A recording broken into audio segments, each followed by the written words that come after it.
Les institutions du Sénégal doivent être réformées. C'est la conviction de l'Association sénégalaise de droit constitutionnel qui se positionne comme un facilitateur technique de cette volonté de réforme.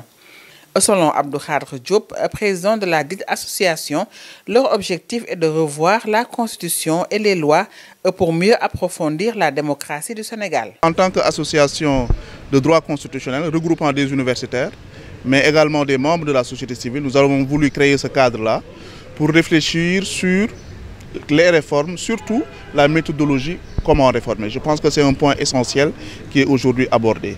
Et l'un des éléments qui ressort de cette activité, c'est que pour réformer, il faut du temps, il faut mûrir les réformes.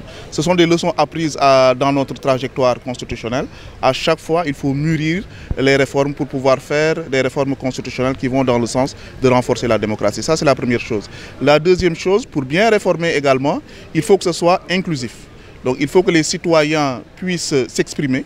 Et c'est le cadre que nous essayons un peu de mettre en place pour permettre différentes voix, pour permettre différents acteurs de pouvoir s'exprimer sur ce que signifie une bonne réforme constitutionnelle et institutionnelle pour eux. Les membres de l'association lancent un appel aux autorités étatiques pour un calendrier de réforme et une consolidation du processus. Juste après l'élection du président Bassirou Diomaye Faye, on a vu parfois des silences de la Constitution sur, par exemple, le statut du président sortant. On a vu le président Macky Sall, après les élections, qui a pris des actes qui engagent l'État, des décrets de nomination. On se demande, est-ce que notre Constitution ne devait pas clarifier cela? Pour dire le président sortant, entre le moment de l'élection et le moment de la prestation de serment, que le président sortant ne peut plus prendre certains actes qui engagent l'État et ne doit seulement se limiter à prendre des actes qui relèvent de l'administration courante. Donc ce sont des questions sur lesquelles notre Constitution elle est silencieuse. Le président nouvellement élu, avant sa prestation de serment, qu'est-ce qu'il peut faire?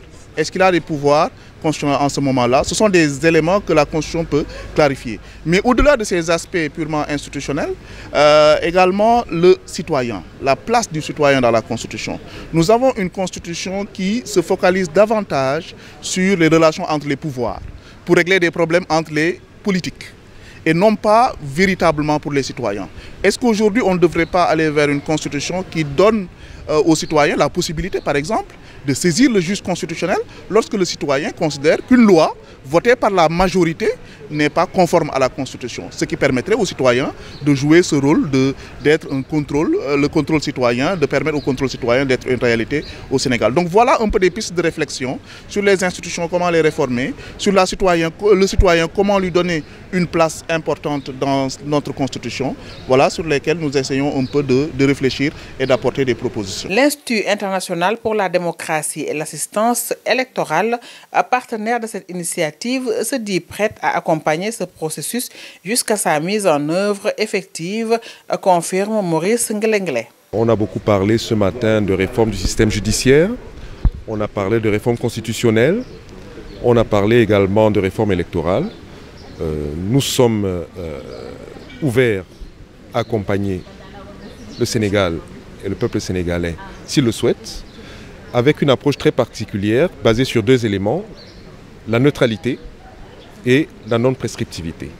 Nous accompagnons quand on nous appelle et selon ce qu'on nous demande de faire, nous n'imposons pas. Après l'élection présidentielle de 2024, où beaucoup de problèmes ont été notés, mettre en place des réformes institutionnelles pour prévenir les conflits et manifestations est devenu une priorité pour les acteurs de la société civile. HK Média, le pari d'une information juste et utile, totalement indépendant, absolument véridique. HK Média est un nouvel espace animé par la volonté de contribuer à la diffusion d'une information de qualité, vraie et utile. Le Sénégal est notre site de déploiement, l'Afrique, notre priorité, le monde, notre horizon.